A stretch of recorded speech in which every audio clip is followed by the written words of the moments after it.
Olá, muito boa tarde, bem-vindo ao encerramento do mercado, fechamento do mercado desta terça-feira, 28 de outubro de 2025.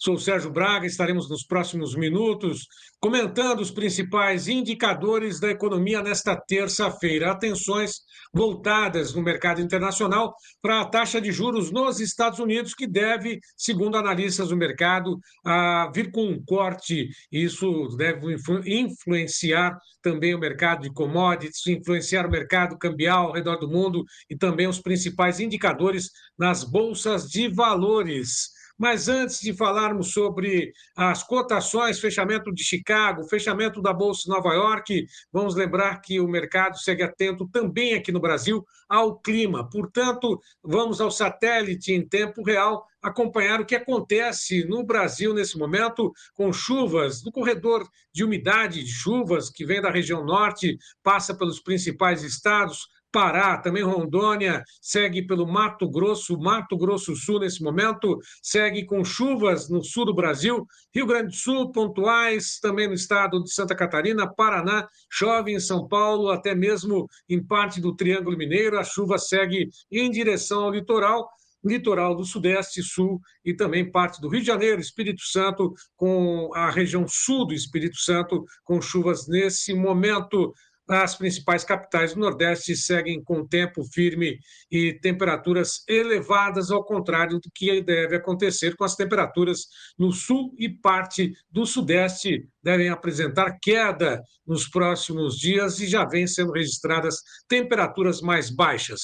Vamos direto ao mercado cambial, ao fechamento do dólar, que segue com ajustes agora 0,40% de queda, R$ 5,35 mais 15, R$ 5,35 mais 20, dólar segue em queda. E depois de ter testado 147 mil pontos, o índice Bovespa, lá na B3, as ações negociadas no mercado, segue aí com uma nova máxima, 147.564 pontos, alta de 0,41%, 0,39% agora nos ajustes finais também. Dólar em queda, índice Bovespa em alta. O mercado de commodities, começando pela Bolsa de Chicago, tanto a soja, milho e trigo apresentaram variação positiva.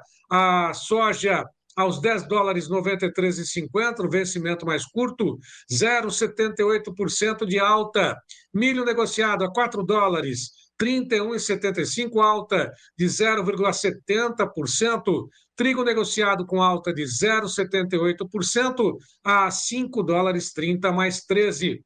Em Nova York, o café pressionado fechou em queda de 0,13% a 389,60, $3,89,60 por libra-peso. Açúcar recuou 0,48% a 14,39. Algodão subiu 0,76% a 65,05. Petróleo cai 2%, 2,06% a $60, mais 6 ou $60 mais 600 o barril. Ouro a $3.972,84, recua 1,17%.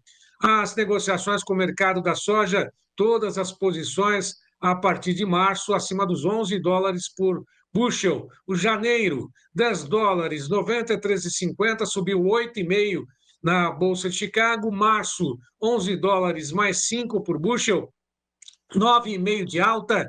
Maio a $11, 15,75, 9 de alta. O julho, $11,24, 7,75 de alta. Na Bolsa de Chicago, para a B3, as negociações com a soja base Porto de Paranaguá. Novembro, $23,62, 0,5% de alta. Janeiro, $24 mais 900, alta de 0,84%. Março, soja na B3, $24,32, alta de 0,45%. Da soja para o milho na Bolsa de Chicago, alta em todas as posições. O dezembro subiu mais 3,25 a $4,32 por bushel. O milho para março em Chicago a $4,46, alta de 1,75. Maio, $4,55, 1,25 de alta. 1,25 de alta também para o julho, a 4 dólares e 61,50. Milho em alta na Bolsa de Chicago, milho em queda na B3. Sacas em dólares, novembro, aliás, em reais, novembro, R$ 67,00, 58 centavos, 0,47% de queda. O janeiro, R$ 71,00 mais 6. A saca base Campinas, 0,34% de queda. Março, R$ 72,00, 79 centavos, queda de 0,15%. O milho para maio, R$ 72,00, mais 9 centavos, queda de 0,08% na Bolsa B3, a Bolsa Brasileira, milho brasileiro. Dezembro, trigo negociado em Chicago a 5 dólares e 29, 300 de alta. Março, 5 dólares 45,75, 3,75 de alta. Trigo para maio em Chicago, 5 dólares 57,50, 4,5 de alta. O julho, 5 dólares 69,25, 4,75 de alta. Café agora, Davi da Luz. Vamos ao café negociado em Londres, negociações encerradas, com alta de 1,08%, robusta subiu em Londres por janeiro a 4.492 dólares por tonelada. Em Nova York, o café apresentou queda, descolado, portanto, Londres subiu, Nova York caiu. Nova York com café arábica em queda de 0,13%, dezembro a 389,60. Março, 367,85, 0,30% de queda. Maio, 353,20, a queda de 0,37%. Café para julho, lá na Bolsa de Nova York, 339,95, 0,28% de queda. Março, lá na B3, subiu 1,10%. A referência, ficou sem referência no mercado da B3, o café, mas apresentou variação positiva nesta tarde, descolado, portanto, de Nova York, pelo menos essa é a indicação. Vamos ver se eu tenho café aqui mais uma vez para conferir. Não apresenta a cotação também online da B3 para o café vencimento futuro março. Do café para o boi gordo, vamos às negociações em alta. Todas as posições, arroba negociada para o vencimento outubro, 315,20, alta de 0,30%. Novembro, 326,60, alta de 0,15%. O dezembro, 331,20, alta de 0,09%. A arroba para janeiro, R$ 332,00, mais 5 centavos, alta de 0,17%. Temos a apuração também da Scott Consultoria. São Paulo, Barreto, Saracatuba, 312 no aprazo. Noroeste do Paraná, 317. Triângulo Mineiro, R$ 296 por arroba também no aprazo. Goiânia, R$ 303 no aprazo. A apuração da Scott Consultoria. Na região sul de Goiás, R$ 300. Ao norte do MT, R$ 300, exatamente R$ 300 por arroba prazo. Sudoeste do MT, R$ 295 e Cuiabá, R$ 297 por arroba.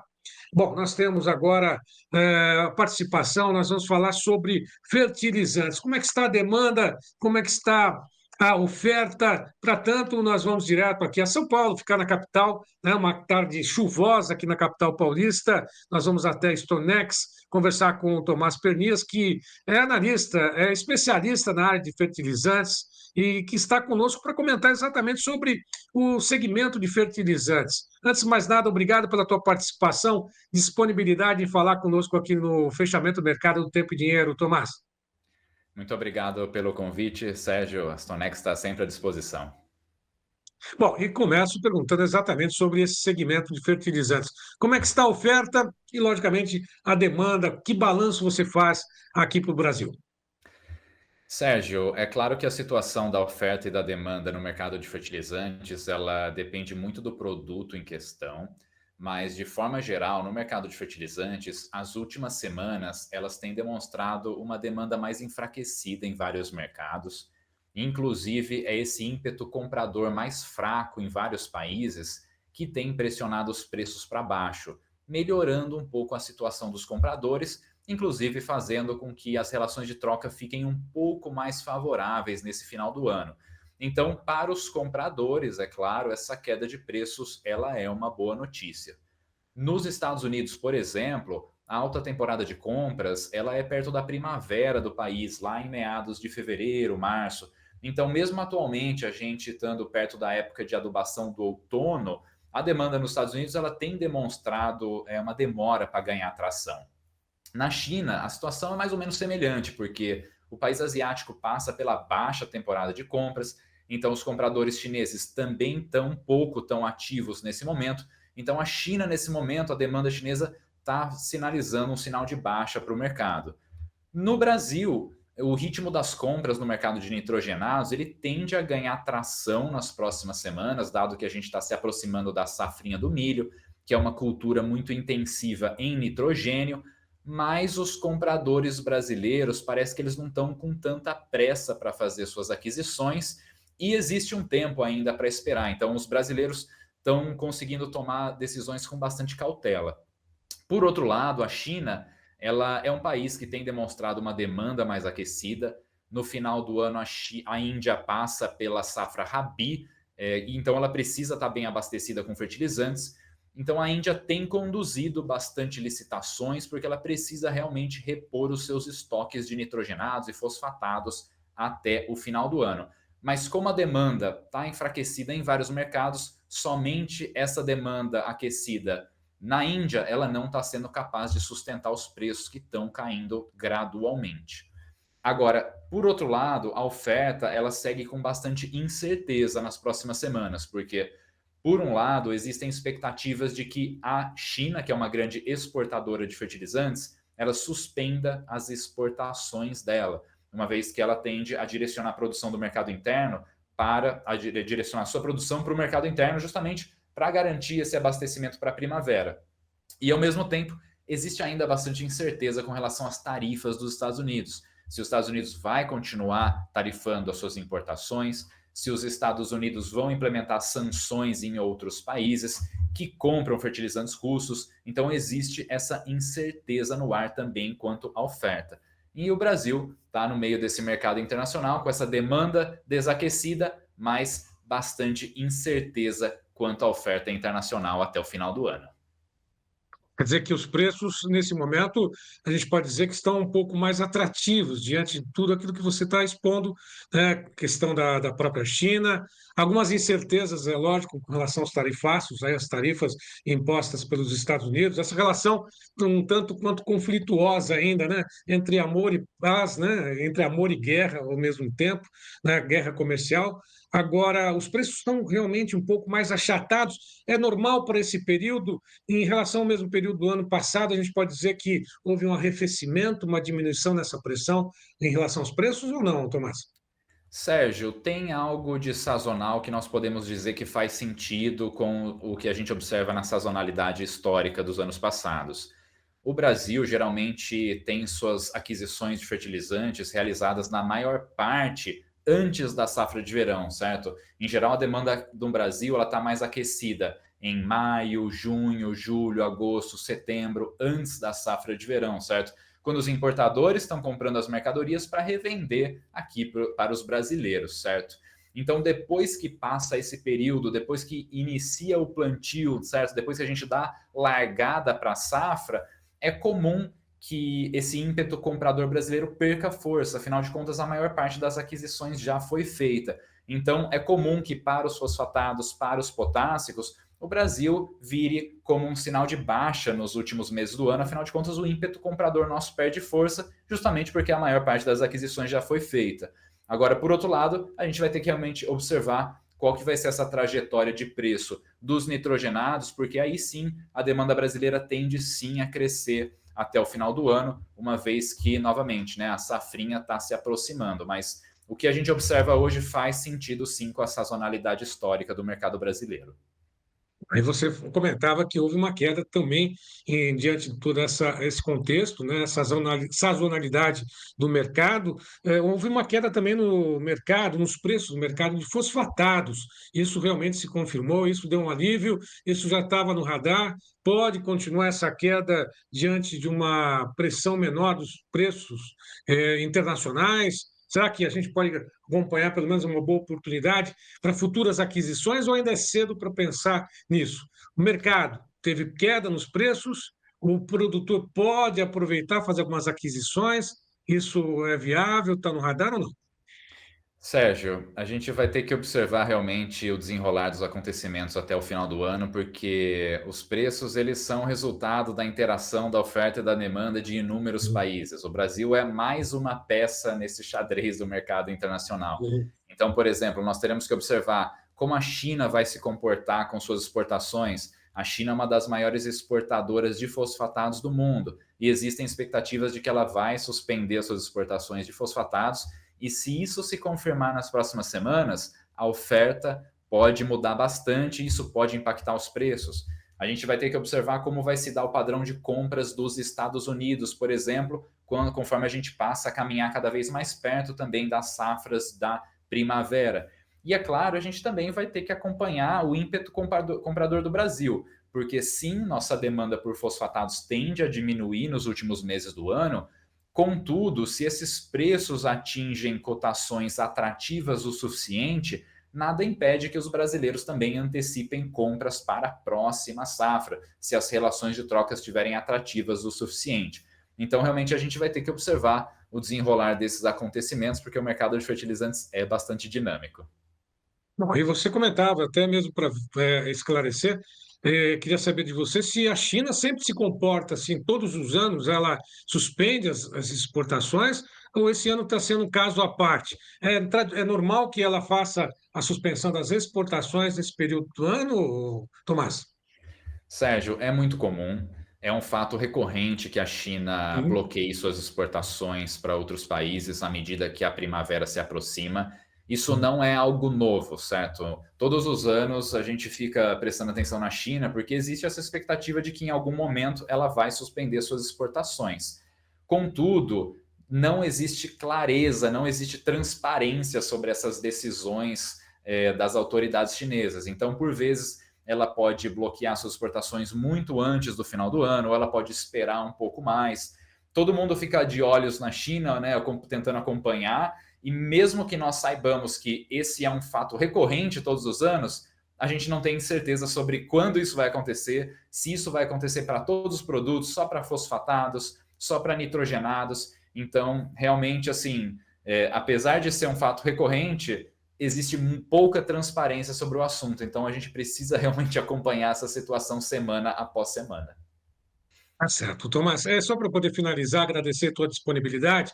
Eu acabo de acessar, inclusive, uma página do Estadão, da redação Agro Estadão, falando sobre enxofre, né, que sobe 115%, pressiona custos, preocupa a indústria de fertilizantes, né, e tem uma oferta global apertada e avanço da demanda da China e da Índia, né, que sustentam essa valorização. É uma preocupação também para o mercado aqui no Brasil, não? Exato, Sérgio. O enxofre, ele é um insumo muito importante para a cadeia de fertilizantes. Ele não é diretamente utilizado na produção dos fertilizantes, mas ele é utilizado para fazer o ácido sulfúrico e, por sua vez, o ácido sulfúrico é utilizado para a produção de ácido fosfórico e, por sua vez, o ácido fosfórico é um insumo muito utilizado na indústria de fertilizantes e em outras indústrias também.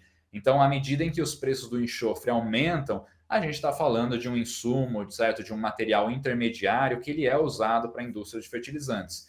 Logo, se os insumos da indústria de fertilizantes ficam mais caros, o que pode acontecer é apertar a margem dos produtores de fertilizantes, e isso, inclusive, poderia, em última medida, diminuir a intenção dos produtores de fazer descontos, por exemplo, dado que a margem deles fica mais apertada.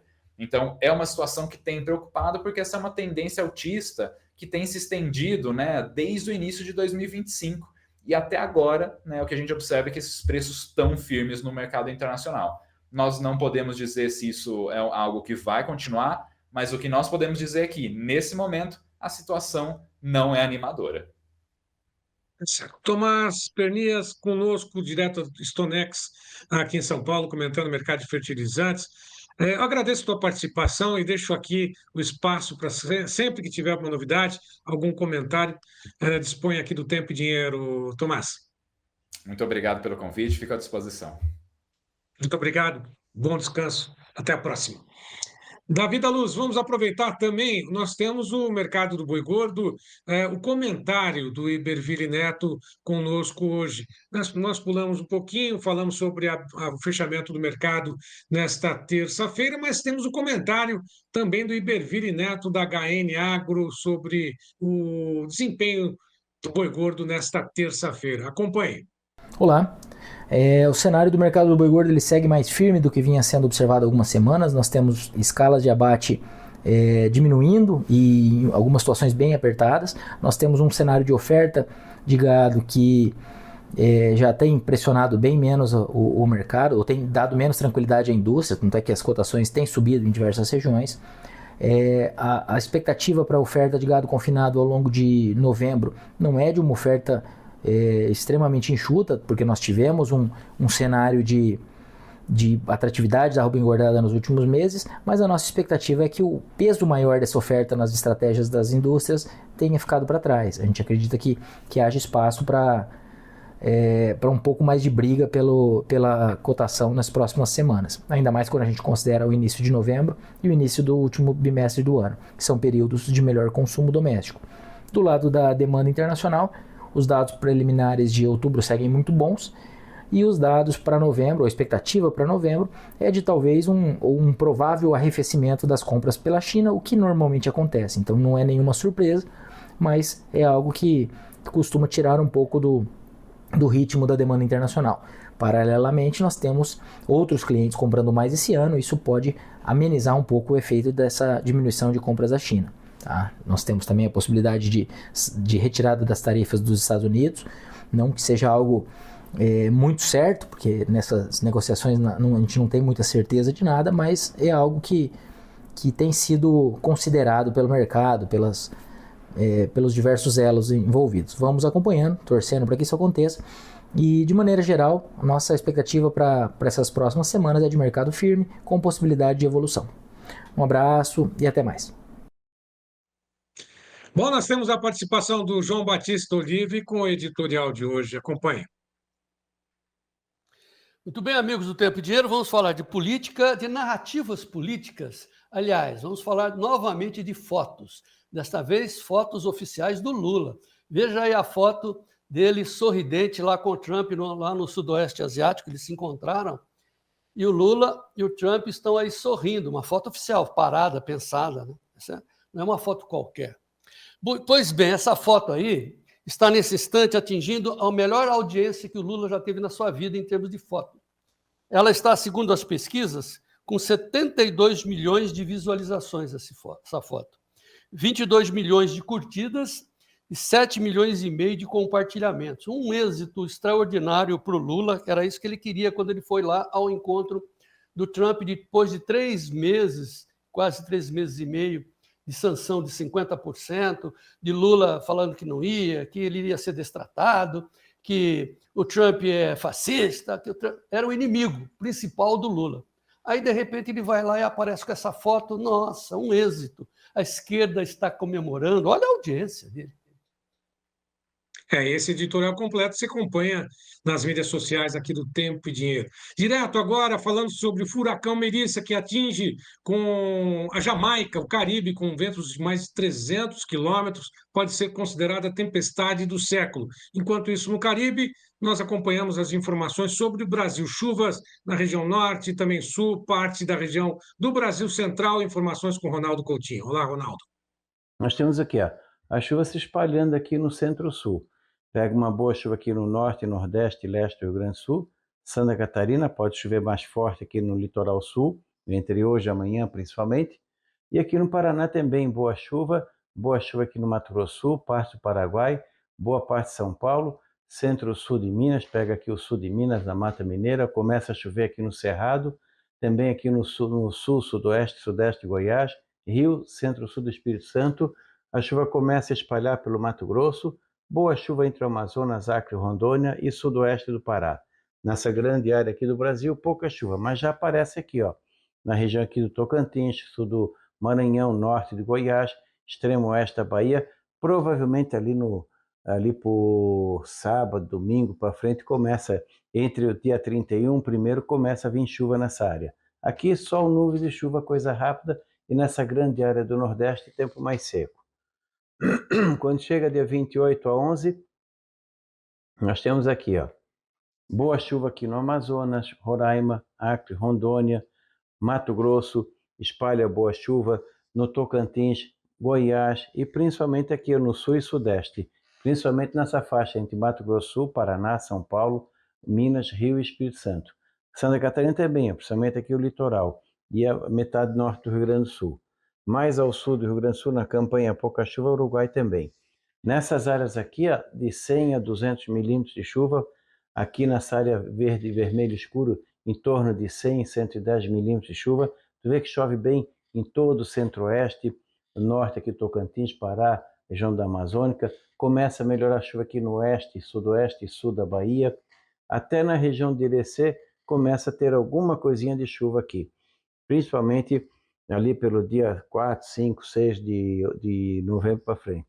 Também aqui ó, no centro-sul-oeste do Piauí, centro-sul e oeste do Maranhão. Nessas outras áreas aqui do Nordeste, pouca coisa em termos de chuva. O destaque mesmo é essa região aqui, ó, entre o centro-oeste, sudeste e partes do sul.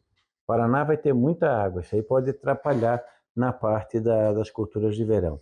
E aqui, principalmente em Minas, pode ter São Paulo e Rio, pode ter problemas com chuva excessiva, hein? Cuidado nas áreas de serra. Quando chega aqui na parte da anomalia, mudou completamente. Antes estava aquela anomalia negativa, agora está positiva em parte Mato Grosso, boa parte Goiás, bem acima do normal aqui no Mato Grosso do Sul, Paraná, São Paulo, Minas, parte de Goiás. E no Rio Grande do Sul fica abaixo do normal e essa área aqui da Argentina. E na temperatura nós temos o quê? Temperaturas abaixo do normal no centro-sul de 28 a 7 de novembro. Então fica mais frio aqui no sul, Mato Grosso do Sul, São Paulo. Mais tarde vai esfriar também nessa área aqui.